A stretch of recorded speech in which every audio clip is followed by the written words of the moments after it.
Hello, this is Mr. White. We're on Chapter 12, Populations and Communities, and this is Lesson 1, Living Things in the Environment.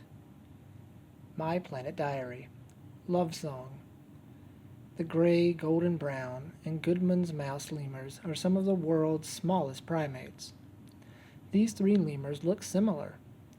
Looking so similar makes it difficult for the lemurs to find members of their own kind or species during mating season. However, it seems that the lemurs can identify their own species by song. Scientists recorded the mating calls of the three species of lemurs. They discovered that the lemurs reacted more to the calls from their own species. This allows the lemurs to pick the right mate, even at night. What does an organism get from its environment? If you were to visit Alaska, you might see a bald eagle fly by. A bald eagle is one type of organism, or living thing. Different types of organisms live in different types of surroundings, or environments. An organism gets food, water, shelter, and other things it needs to live, grow, and reproduce from its environment.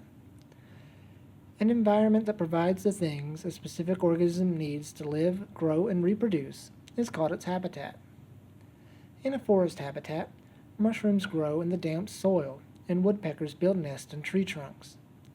Organisms live in different habitats because they have different requirements for survival and reproduction. Some organisms live on a prairie, with its flat terrain, tall grasses, and low rainfall amounts. A prairie dog, like the one shown in Figure 1, obtains the food and shelter it needs from a prairie habitat. It could not survive on this rocky ocean shore. Likewise, the prairie would not meet the needs of a sea star.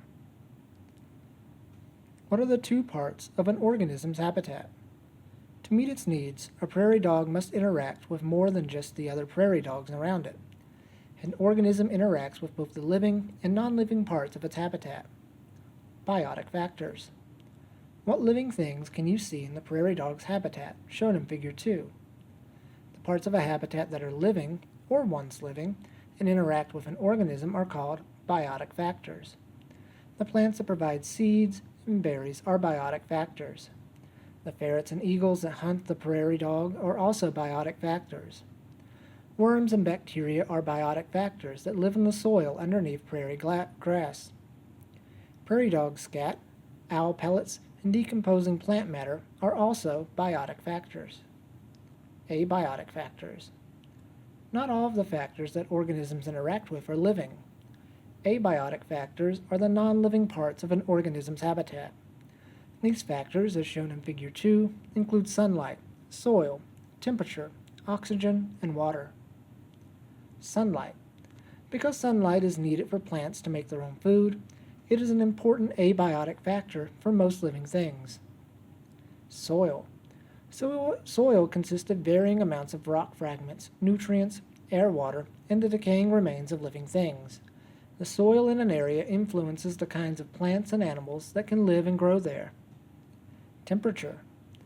The temperature that are typical in an area determine the types of organisms that can live there. Oxygen. Most living things require oxygen to carry out their life processes. Organisms on land obtain oxygen from air. Aquatic organisms obtain oxygen that is dissolved in water around them. Water. All living things require water to carry out their life processes. Plants and algae need water, along with sunlight and carbon dioxide to make their own food. Other living things depend on plants and algae for food. How is an ecosystem organized? Most organisms do not live all alone in their habitat. Instead, organisms live together in populations and communities that interact with abiotic factors in their ecosystem. Organisms.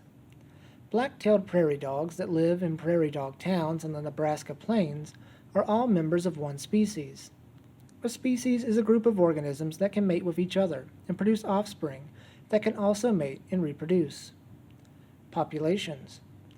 All the members of one species living in a particular area are referred to as a population. The prairie dogs in the Nebraska town are one example of a population. Communities. A particular area contains more than one set species of organism. The prairie, for instance, includes prairie dogs, hawks, snakes, and grasses. All the different populations that live together in an area make up a community. Ecosystems. The community of organisms that live in a particular area, along with their non-living environment, make up an ecosystem. A prairie is just one of the many different ecosystems found on Earth. Other ecosystems are deserts, oceans, ponds, and forests. Figure 3 shows the level of organization in a prairie ecosystem. The smallest level of organization is a single organism, which belongs to a population that includes other members of its species. The population belongs to a community of different species. The community and abiotic factors together form an ecosystem. Because the population and an ecosystem interact with one another, any change affects all the different populations that live there. The study of how organisms interact with each other and their environment is called ecology.